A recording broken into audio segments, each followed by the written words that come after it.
The Jayhawks win the Guaranteed Rate Bowl, upsetting or defeating UNLV, I should say, 49-36. We've got a full, in-depth recap of the game for you tonight. Doing this as a live. Hopefully, this works out. Technology's being a little iffy, so we'll try and get through this. But let's get going. Hey, what's good, y'all? It's your boy JD6 here. I'm with my man. Shout out to KC Sports Authority. Make sure y'all go check that podcast out, man. You heard the man.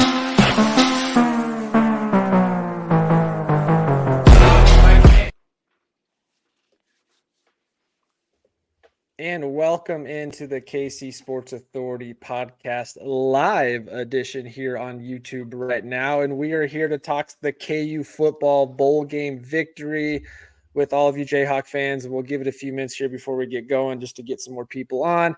If you are watching and this is your first time joining us, thank you so much. We're excited to have you. Hit that subscribe button for us real quick right there on the screen as we continue to deliver some good content to you guys and continue to build this YouTube page up. We've got a lot of fun stuff ahead and would love for you guys to continue joining us for that.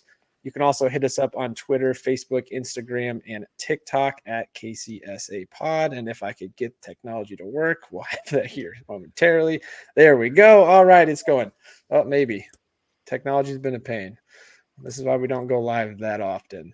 But we're excited to go live. Keegan, JB here. We also got Derek Ho joining us again.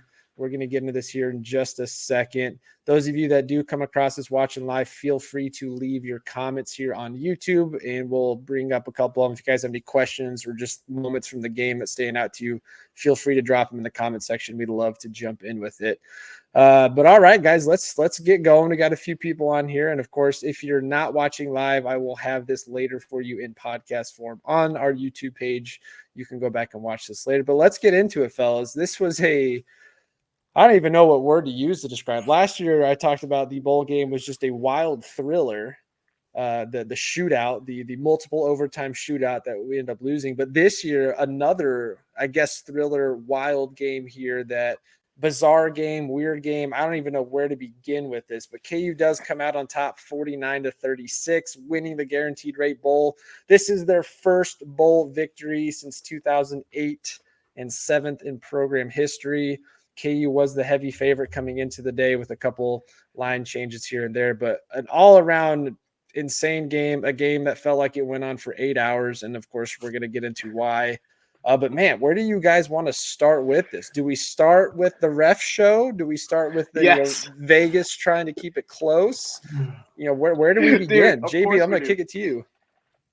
Dude, all right. I don't know if anyone had the over-under at 5 minutes to mention the word flag, but flag. Got it on the under. I could see the timer in the corner. Flag, non-stop. It was, I mean, look, I know as fans, when you watch a game like that, regardless of whether you're a KU fan or you're a Mizzou fan or you're a Tennessee fan, whatever, doesn't matter. You watch a game and there's flags that are flying and you run to Twitter and it's, gosh, the flag this, flag that, oh, these refs this, these refs that. I dare anybody who generally has criticism against those people that complain about the flags. If you complain about the flags and you're getting, flack for it on Twitter, go tell that person to watch the game. You can't watch that game. I mean, that game was borderline unwatchable for a vast majority. I think it was the second quarter where probably the most flags were thrown. I'd have to fact check myself on that, but I mean, you guys, how many yards was it? 216? Over something about that. Yeah, I think KU had 18 penalties in total. It was the most penalized bowl game, I think, ever. It was the most penalties I've ever seen in a game. I don't have the image right now in front of me, and I should have added this, but everyone's seen that meme of the field that's got like 30 yellow flags on it. That was this game. If you did not watch it and you were just looking for the highlights and didn't know anything that went on in the actual game itself, it was penalty after penalty after penalty. I think there was a stretch where we went like half a dozen to 10 plays in a row with penalties, from punts to kickoff to punt return, you name it. There was a penalty Yeah. for everything. I don't think I've ever seen a game with that many personal foul penalties or unsportsmanlike conduct, which none of them had any explanation because, of course, this ref Or was replay, terrible. right?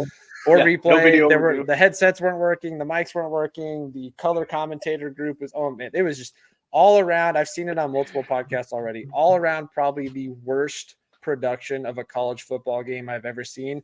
And I've seen plenty of D2, D3 games that have better broadcasts than what we saw last night. That was pitiful. It's an embarrassment to college football. It's an embarrassment to ESPN. Not surprised though. ESPN's kind of been crap the last year, if you ask me. They've let a lot of people go, and they're putting out these subpar performances in production. But what a wild game. I mean, it was from the start. There was penalties everywhere. I think the funniest part of the game, we get to halftime, and Leipold's quick radio interview. He's like, "We need to find a new crew at halftime." I don't know if it's possible, but I thought that was hilarious. Like when the coach says that, and he's probably going to get fined for it. But when the coach says that, it's bad. And it was on both sides. I mean, KU got the bulk of it, but it was penalties on both sides. It was all over. It was just rough. I don't know if I've ever watched a game where I'm just like, oh, can we go one play without the refs getting in here and slowing the down? It just took away a lot of the fun because this was a fun game. There were so many exciting, explosive plays from Jason Bean in this offense that we're, of course, going to get into. But the ref show throughout the game was a disaster. It was all the way through, start to finish. There's the other angle of was Vegas trying to help the betting sharks by keeping this close with all the penalties. It was impossible for a while. But yeah, enough on that. Derek, let me kick it to you. Just what stood out to you most about this game? What was most exciting? Watching it as a fan, and this is why we like to bring you on, is to give you another fan perspective, not just ours, but just kind of take me through watching that game as a fan. What did you think? I'm a numbers guy, and so I think numbers really tell a lot. I know they can be deceiving sometimes, but 298 plus yard drives, that was huge for the offense. Obviously we talked about the flag, so I just tweeted. It's just brutal. Coming into the game, KU had 55 penalties all season, and they almost got half of that in one game. Right. It was just brutal. But despite that, Luke Grimm, he had 395 receiving yards coming into this game, and he gets 40% of that in the book. Talk about showing up. Yeah, we're definitely not worthy. Lawrence Arnold. Just give it to him in the open field. He's gonna score a touchdown. Quentin Skinner. Yeah, that high point back of the end zone, Randy Moss style. That's gonna be on so many highlight reels for years and years to come. That was phenomenal. That's the receivers out there were making plays that Chiefs fans just dream of and are never going to see with this current group we have. Sorry to go on a quick tangent there, but this receiving core was tremendous. Sorry, keep going. No, and obviously Jason Bean last game. What more can we say about Jason Bean? Almost a third of his completions were touchdowns. 6 touchdowns. Jason Bean sets a Big 12 conference record in a bowl game with 6 touchdowns. Could have had 7 if not for that one pick there. KU had 591 total yards of offense, nearly 450 passing yards. And I think the crazy thing is this is a team that runs the ball almost 200 yards a game. We still ran for 142, and it didn't feel like we ran the ball very well. But Bean was just unloading it. He was taking what the defense was giving him. Receivers were open all over the field. You name it, Skinner to Luke Grimm to Lawrence Arnold, even Fairchild, Jared Casey late there in the game. The receivers just dominated this UNLV defense. Granted, Bean got a lot of good protection for most of the game, which, coming into this matchup, I listed my headlines and things to look out for in my game preview. One of them was that offensive line with 2 different guys playing at right tackle and left tackle that don't normally do that. Losing Austin Booker on defense. No Andy Kotelnicki is your offensive coordinator. And I got to tell you guys, I don't think losing Andy Kotelnicki might be as bad as we might think. Now, granted, this is the same team, the coaching staff. Jim Zabrowski's been there all season with Andy, so he knows what they're running. I think the only thing that felt different is we passed the ball a lot more. We were way more effective throwing the ball than we were running. Some of that, I think, was because offensive line, you got new guys in there and had to work around that. But this was just a dominant performance on offense. And the crazy thing with that is, and of course, we'll get into some Jason Bean talk, that's with 3 turnovers and a fumble that we didn't lose, but 4 potential turnovers there, and you still put up 49 points and look to dominate basically from start to finish. But yeah, just an incredible game all around. Keegan, I got something. I know you probably got a list of things that you want to go through. We're going to go off script really quick. So yeah. That's what Jason you do in a Bean. live. This is a live reaction. So this is just wherever you guys want to take it. We're going off script. I need to pose a question, and I know I'll be laughed at for it, but I do not care because I think there's a legitimate discussion. I'm going to give you a hypothetical scenario. Let's just pretend really quick next year that Jalen Daniels has a decent year, but let's say it's like a repeat season where we have another 8-win season and another bowl win. Let's say that it's a repeat season where we could have done better, could have done worse, and it was with Jalen Daniels healthy the whole way.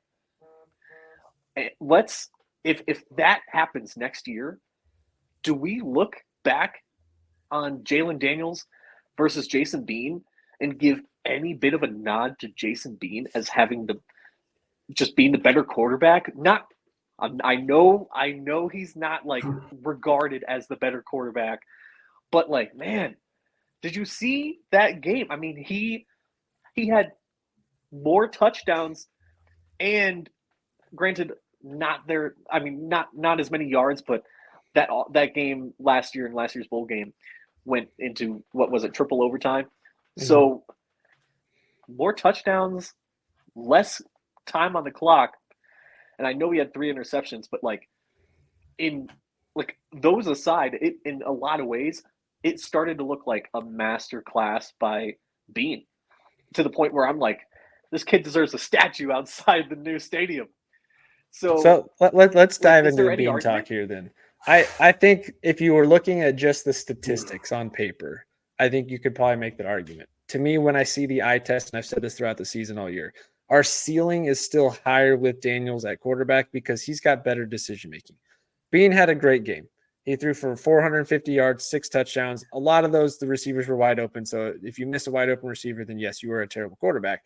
He did not miss. He was making all the throws. He also put some throws in some tight spots, had some 50-50 balls that basically all went our way. Overall, good game. But we still got the full Jason Bean experience with his poor decision-making when he rolls out and, 3 picks. 2 of those should have been avoided. I'll give you the one that he threw into the end zone, just kind of missed it there. But the other 2 were completely avoidable. Jalen Daniels doesn't really make those types of miscues, those missed reads, in my opinion. So I would still say, unless Daniels just had a poor season next year, I would still give the edge to Daniels as the better quarterback, the better potential outcome, and the higher ceiling. But yeah, Bean played really well. Like we've said on this podcast multiple times, I've been very critical of him. I had a fan comment in our preview that it was not fair for me to be critical of him. And I was like, well, I think it is fair. I mean, we get the full teeter-totter experience with him. He has really good moments, and then he has moments where you're like, why? You just went on a 10 completion run that looked incredible, and then you go back-to-back possessions of poor decision-making and throw an interception. I'm not going to take that away from him because he still had a very solid season. He came in. This was a guy that had no expectation of playing football this year. He was done. His lasting memory was going to be overthrowing in the end zone to win us a bowl game last year. He was done. Coaching staff, players, whoever convinced him to come back, knowing he wasn't going to be the starter, knowing he'd be backing up the Big 12 preseason player of the year projection in Jalen Daniels. Obviously, the Daniels injury comes out of nowhere, and Bean is thrust back into what he's done the last few years, and he delivered. This season does not end the way it does without Jason Bean performing the way he did.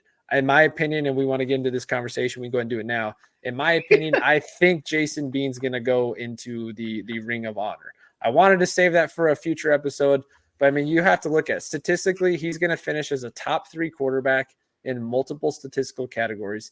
He's got the second most passing touchdowns in KU football history. Granted, that's not a great history because Todd Reesing is a huge outlier, more than doubled what Jason Bean threw in his career. But he's going to finish top 3 in touchdowns, passing yards, all these different categories. 2 bowl game appearances, 1 bowl game victory. He's going to, in my opinion, he's got to be considered for that Ring of Honor. There's plenty of other guys on this team too, which we'll save for another episode. But I think as much as I've been critical of him, it's the same conversation we had with David McCormick at KU basketball. 4-year guy, tremendously talented, so many bonehead moves here and there that just have you questioning. But the guy delivered us a national championship. He delivered in the clutch when it mattered the most. And that's really, at the end of the day, all that matters. Jason Bean delivered when it mattered the most. He put out a tremendous game last night. One, I think that's going to give a good tape to some NFL teams to maybe at least bring him in for some workouts over the summer. And maybe he gets some camp invites and could make a practice squad or something. I'm not saying he's going to be an NFL quarterback, but I will say this. There was a lot of last night game where I'm watching him and I'm going, this is not that different from how Patrick Mahomes plays. I know that's a lofty comparison, and we've said that before, but the way he moves around, throws on the run, the guy's got a cannon. He is a tall, skinny quarterback, but he's ripped and he's wicked fast. But the guy's got a cannon. I mean, he had, I think, 3 or 4 60-yard pass plays where he's just hitting the guy in stride down the field. That's incredible. So props to Jason Bean. The man's got a legacy for sure. I think this year in general, he redeemed any negative talk that could have been out there for him. Not any player. There's no player that has a perfect resume. Jason Bean leaves. I said this in the Oklahoma game because we thought after that maybe Daniels would come back. But Jason Bean gets to cap off an insane career at KU, one that he probably played longer than he anticipated. But he leaves, at the peak that he could in a bowl victory in such an impressive, dominant performance. So I'll leave it at that for now. We'll do some more Jason Bean talk for sure. But the guy had an incredible game.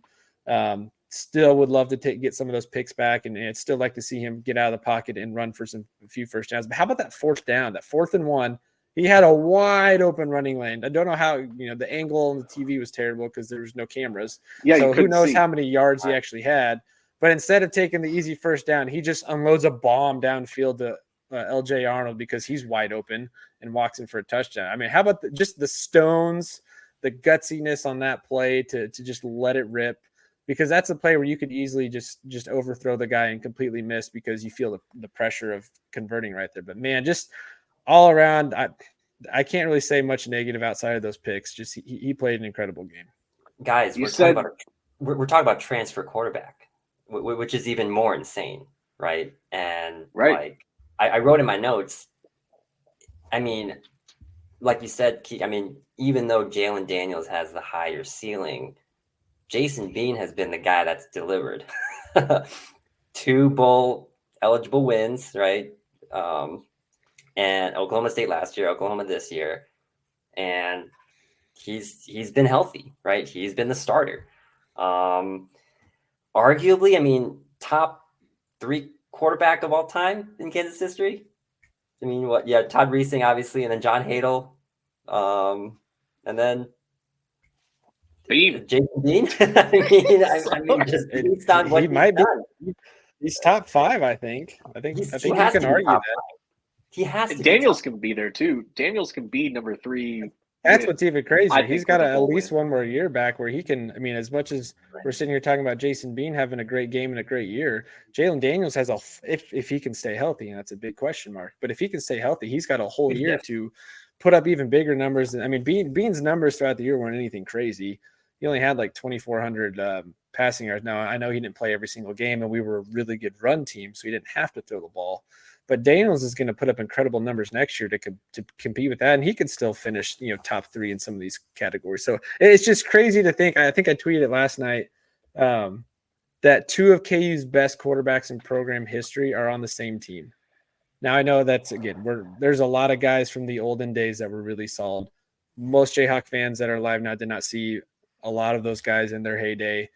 But the last 25 years, I mean, you've got next to Todd Reese, and these are probably the two most talented quarterbacks we've had. Carter Stanley was on really, really terrible teams and played pretty well. But Jason Bean and Jalen Daniels at the same time, I don't think you could ask for a better 1-2 punch at quarterback. Obviously, we would like to see Daniels play more.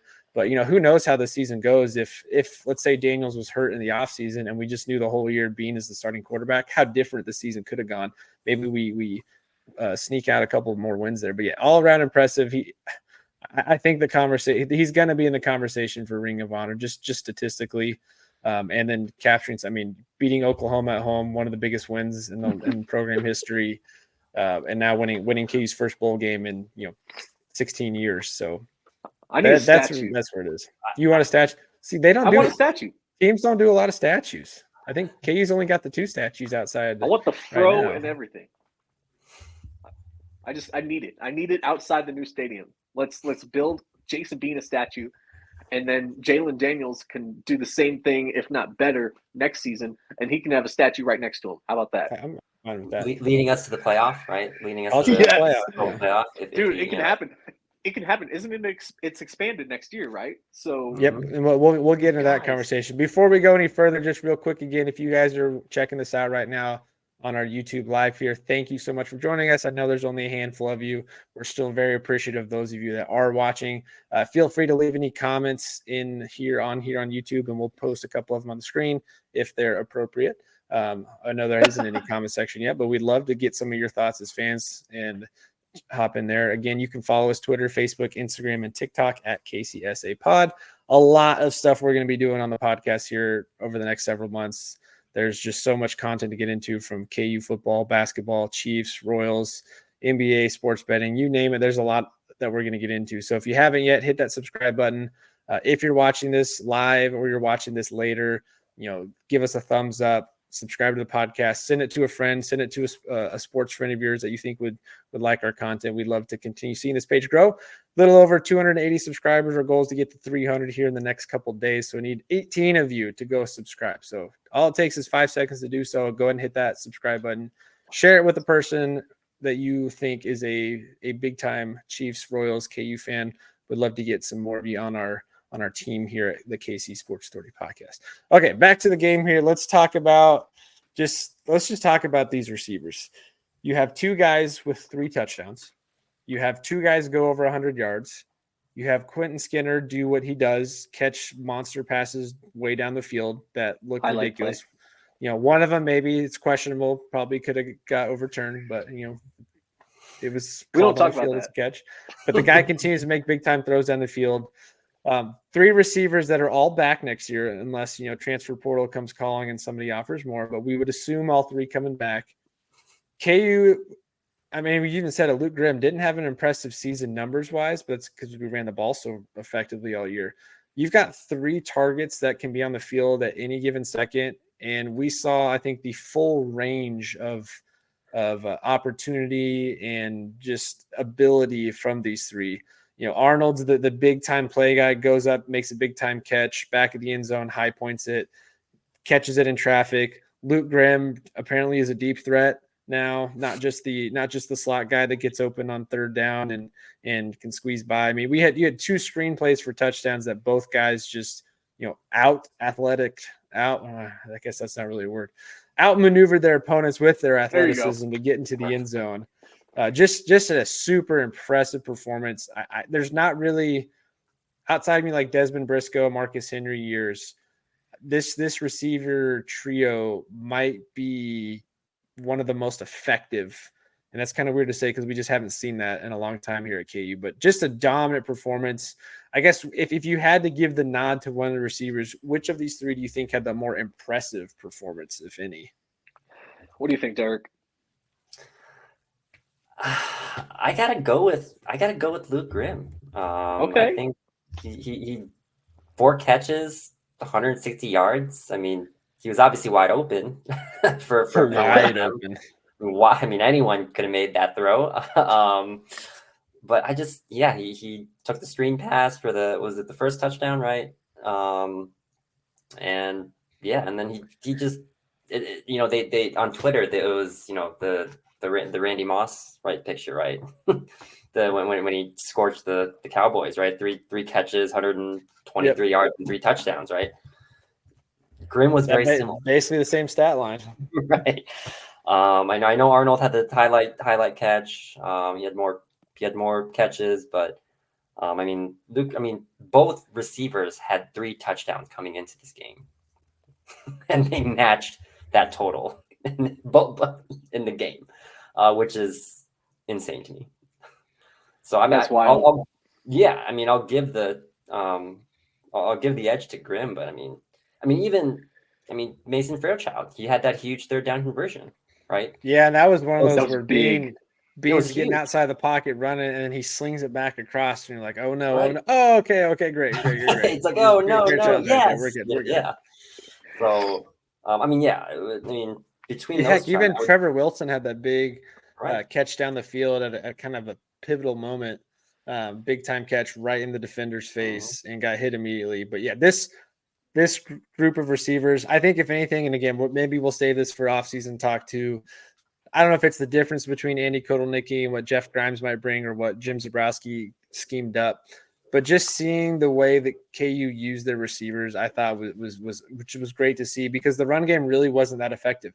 Devin Neal does what he does best and takes a 1-yard loss, a 2-yard gain into a 5 or 6 yard gain, because the guy can hit any hole. He can make guys miss.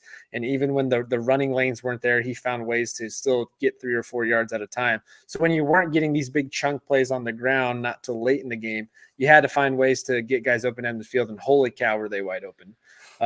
I don't know what they're doing over at KU to get these receivers going, but somebody needs to call one Arrowhead Lane, send them some game tape, and figure out how these college – and again, I know they're not going up against NFL defenses, but these guys were open all the time. They can go up and catch the ball. There's not a single player on the Chiefs lineup right now that would go make the catch that LJ Arnold did in the back of the end zone. I don't believe there's a single guy on this team that could do that. And these guys were making it look effortlessly. They were just all over the field. Bean was picking the guys at the right time. I know he forced a couple throws here and there, but his deep ball was fantastic. That's the one advantage we always said he had over Jalen Daniels, was his deep ball accuracy. Jason Bean's got a fantastic deep ball. Jalen Daniels didn't have to do that a whole lot because of his running dynamic and the way he reads defenses and can pick guys apart. But just it was an all-out juggernaut offensively for a while. That was just real impressive to see, which also gives you a lot of excitement going into next year that this offense, who now is returning basically everybody, Jalen Daniels, we're assuming Jalen Daniels is healthy.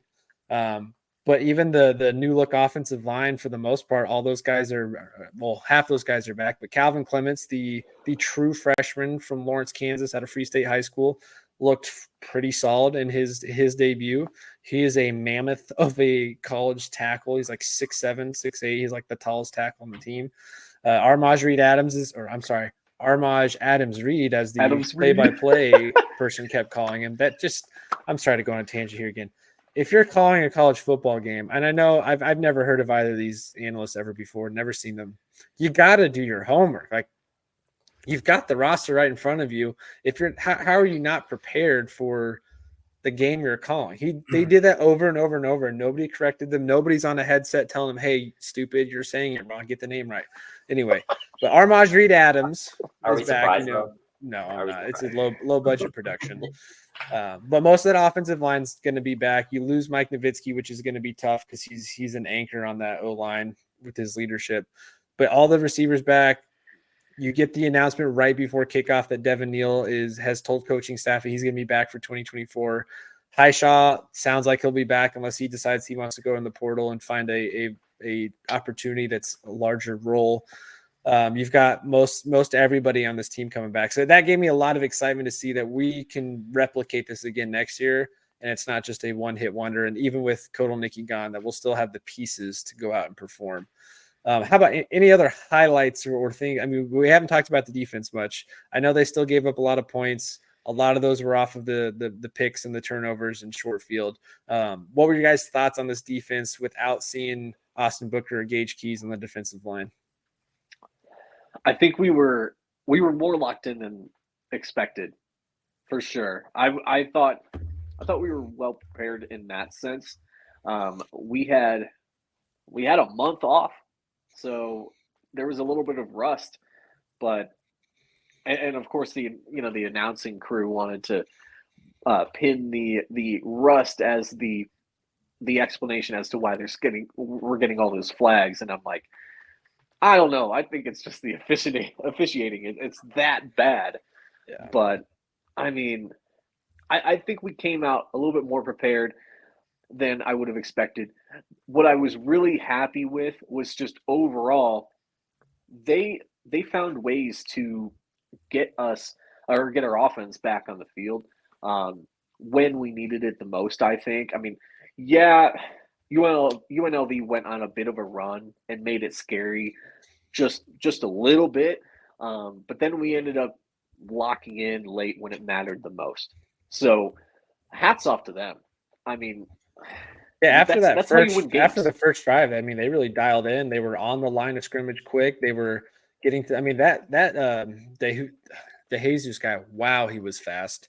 But they were after that first drive or two. I mean, the linebackers, the corners, the safeties playing up. Everybody was quick to the ball. They played team tackling, I thought, pretty well. I think they turned a lot of plays that could have been large chunk plays into 3 or 4 yard gains with just some surefire tackling. Well, they set the edge, right? Yeah. I think they did a much better job after that first drive, setting the edge, not letting De Jesus or Ricky White, on those stream passes, just go outside and get the sideline. And so, but by doing that, they opened up the gaps in the middle. And so UNLV gashed KU several times by doing that. But when it mattered, I think the defense played well. I mean, I think one of the plays of the game on the defensive side was Kobe's sack, right? They were driving, they had just scored, right? To cut it down to 4. And then Kobe Bryant, they just dial up that corner blitz out of nowhere. And, it's second and long, right? Yeah, And that couldn't have come at a better huge time too, because we weren't Right. getting that was the only negative thing I had to say about defenses. The D line didn't really get a lot of pressure. Now, the way they were calling plays and scheming things out, their quarterback was on the move quite a bit, so it's harder to get that kind of pressure. But without Gage Keys and Austin Booker, you could definitely feel their presence being lost. So getting that timely sack and then mixing that in with just solid coverage for the most part. I mean, was it Ricky White had a decent game, but he didn't go super crazy, 7 for 97. He had a couple chunk plays. The rest of them were, 6-7 yard gains. He had the one big 37 yarder at a crucial time. But outside of that, I mean, the corners played well. Kobe Bryant, of course, had his pick. Craig Young almost got a pick. I think there's another tipped one that we almost took away. I think all around defensively, Brian Borland's scheme was solid. They were locked in. I mean, we've talked about it throughout the season too. This team is very disciplined when it comes to tackling. Rich Miller, Kenny Logan, even the corners and Dotson and Bryant, they're just really solid at tackling the ball. Heck, Marvin Grant, I think he had a huge game. There's a couple plays I can think of right off the top of my head where De Jesus is coming on the jet sweep or pass screen in the bubble, and Marvin Grant just comes flying out of nowhere at the safety position. And he was able to do that because the D-line and the linebackers were setting the edge, like you're saying there, and making the guy have to go out wider, and then Grant's just there to pounce on him. Kalen Gervin, too, had a couple big-time tackles out of the defensive backfield. But, yeah, I thought the defense actually played really well considering they gave up 36 points. If you take away those three interceptions, maybe this scores 62-17. Who knows? It could be very, very different. I mean, Bean was on a roll. If you have to think if he doesn't throw those 3 picks, those are all touchdowns on those drives. So 3 more touchdowns. Yeah, or at least field goal attempts. Just a fun win. I think this really it's great for the program. It's great for the fan base. You finish the season with a lot of momentum, a lot of excitement going into the next year. Stadium's getting revamped. It's basically torn apart right now. We don't really know where games are going to be played yet next year. Transfer portal's already been big for us. Donors are throwing money left and right at KU to do all these great things. The program's just up and up. And I think what's just exciting for Jayhawk fans is this is only year 3. We figured and we hoped Leipold would get us there. He's a program builder everywhere he's been. He's won at every level. I don't think anybody expected it to be this quick. You go from 0 wins to 9 wins in 3 seasons, and you were knocking on the door for 10, 11 wins and on a conference title appearance in year 3. And that's just where we're getting started. You already said it. The college football playoffs are expanding to 12 teams next year.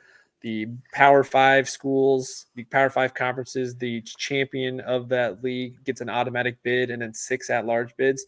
KU is good enough on paper, roster-wise, to compete with Texas and Oklahoma losing, even with some of these other new schools coming in like Utah, Arizona State.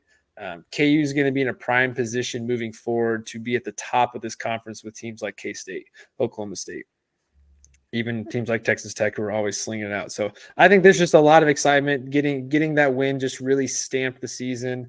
It sends us into the offseason super excited about what's to come. We have a big-time recruiting class coming in that I recapped a few weeks ago. If you haven't checked it out, you can go back and check that one out. We'll dive into it more as we get into spring ball here in a few months. But just a lot of excitement around the team, around the program. Leipold and company are doing some tremendous things. And if they can do 9 wins this year with an unhealthy Jalen Daniels and having to put in a freshman a few times here at quarterback and then rolling with Jason Bean, imagine what we can do next year with a pretty similar team. I know losing Austin Booker is going to be big, and we'll have to figure out how to replace him. But KU's in a prime position next year to go from 9 to 11 wins and compete for a Big 12 championship and potentially be in a college football playoff. And I don't think anyone imagined that would be the case heading into 2024. We can absolutely do that. I mean, 12 teams getting in. I'll be darned if we have a healthy Jalen Daniels all of next season and we don't get in. Like, we are that good. With all the people that we're returning, we are that good. And we can talk about, like you said, we talk about next year in a future podcast recording. But, man, guys, let's soak this in, right? Because we have a bowl win. We have a bowl win for the first time in 15 years or whatever it is. 2008 Insight Bowl against Minnesota is the last one. We should be doing backflips. If I could backflip, I would. Yeah, I'm not that athletic. I can't do that. I can't do it. But that's a really big accomplishment. Like, a bowl win is I mean, that's a trophy. I look, and if any other fan base wants to make fun of us for being happy about our bowl win, then screw them. I mean, yeah, K-State fans are already trolling like usual. Iowa State fans are trolling like usual. Both those programs have been solid the last 6-7 years with their new coaches, but only each of those programs have only had 1 season with 9 wins. So it's not like we've done anything crazy different. I know we've been bad for most of those other years, but to see us do it so quickly and to know that we're not going anywhere the next year, I think K-State fans and Iowa State fans need to slow it down because they need to be more concerned about their own conference or their own team winning. And Iowa State needs to figure out how to get guys on the field that aren't going to be sports betting and getting kicked out, which is funny because we took one of their tight ends who got suspended for that, but we'll save that for later. But yeah, a lot of excitement going into the offseason. Again, we'll dive into that more. KU could potentially have 2 guys competing for Big 12 Player of the Year with Jalen Daniels and now Devin Neal coming back. And again, I'll spend a whole nother episode. We'll talk about the whole Devin Neal coming back and what he has to gain, what he has to lose as far as his future. But the guy's coming back to break records and to continue winning, coming back to break records, potentially play in a college football playoff, and cement himself as one of the greatest Jayhawk football players of all time, in my opinion. We'll save that for another episode. We'll get into that later. But anything else on this game that you guys want to touch on from anything? What do you guys think of Kenny Logan? I mean, he's everywhere. He's everywhere. We tackler, right? He wins defensive MVP of the game. Yeah. He gets to cap off his tremendous career and legacy at KU. Yeah, I think Kenny Logan, again, maybe we'll spend another. I'm going to compile a lot of highlights this offseason. I'm going to be making a lot of videos of some of these guys that are leaving the program and guys that are coming back too. But Kenny Logan kind of started all this. He comes in under the Les Miles era, doesn't know anything but losing and poor culture and poor teammates. Could have gone anywhere, could have left, decides to stay for year 1 of Leipold. And you can see there were frustrations between him and the coaching staff and kind of, mixing together and trying to figure out how to play for a new coach. But he stuck around, and he helped build this new culture that we have with guys like Rich Miller, Mike Nowitzki, and some of the other guys that have already moved on that were familiar with Lance Leipold. But Kenny Logan, I mean, he's another guy. Again, we'll talk about this more depth in another episode too. But he's another guy that screams Ring of Honor for me. I think he's got to be up there, next to a guy like Darryl Stuckey as one of the best safeties we've seen. The guy just bleeds crimson and blue.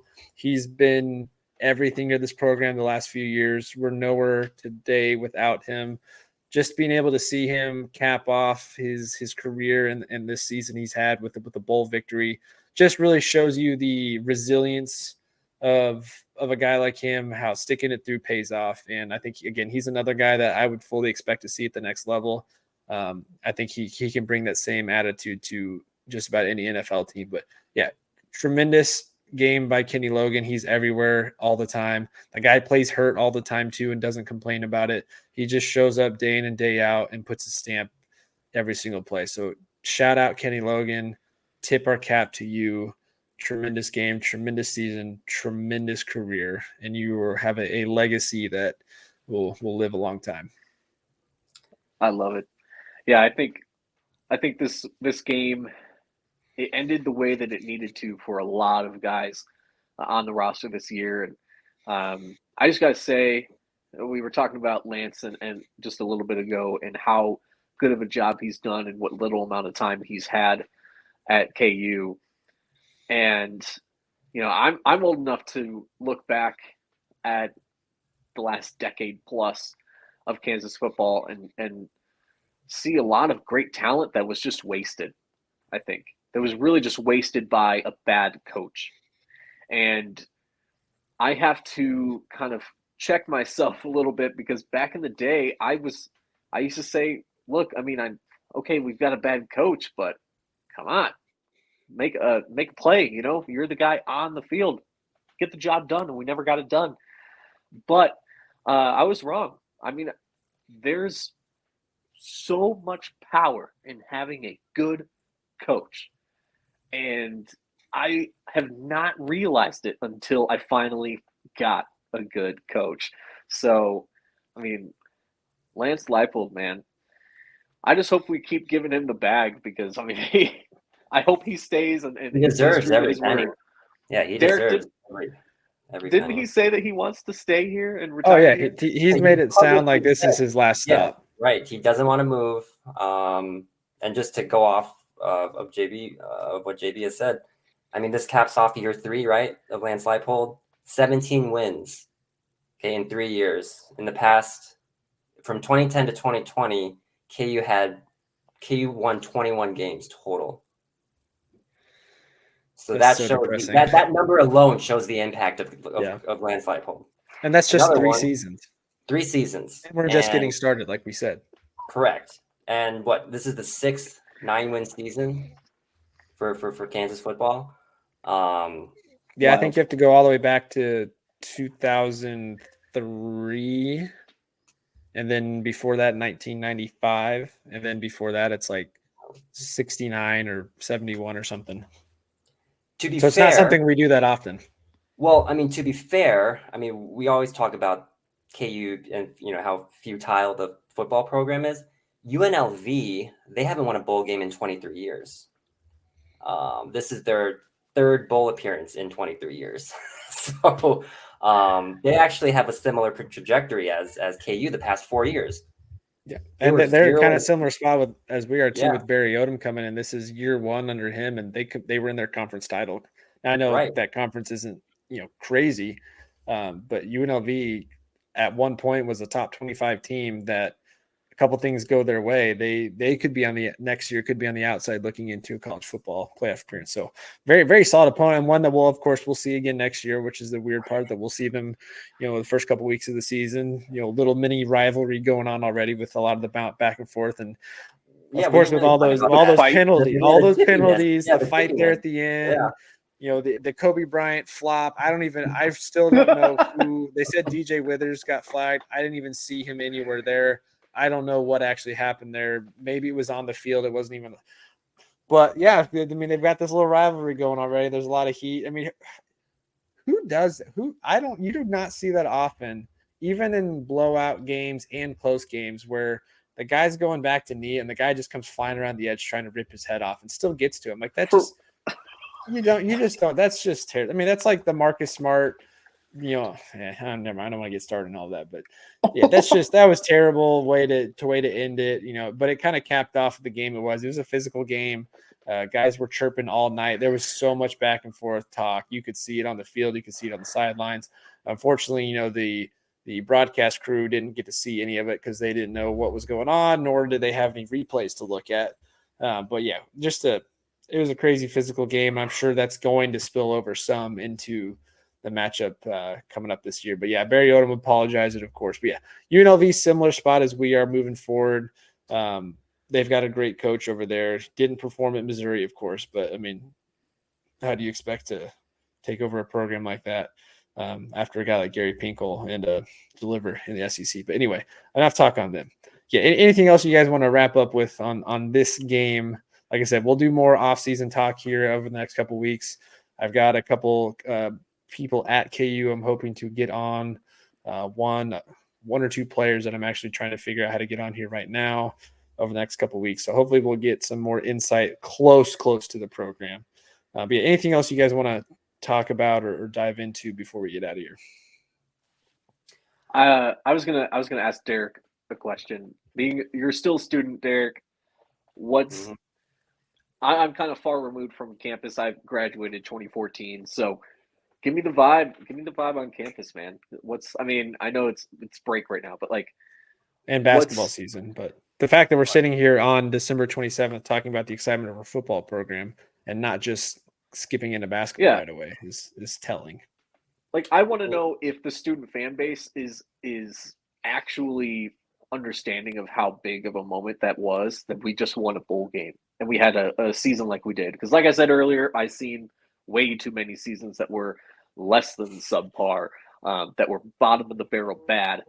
And yeah, I mean, what's the vibes? Give us the good word before we head out. Yeah, I mean, I think the students now are probably a little too young to remember, the 08, 09 team, 07, 08 teams, right?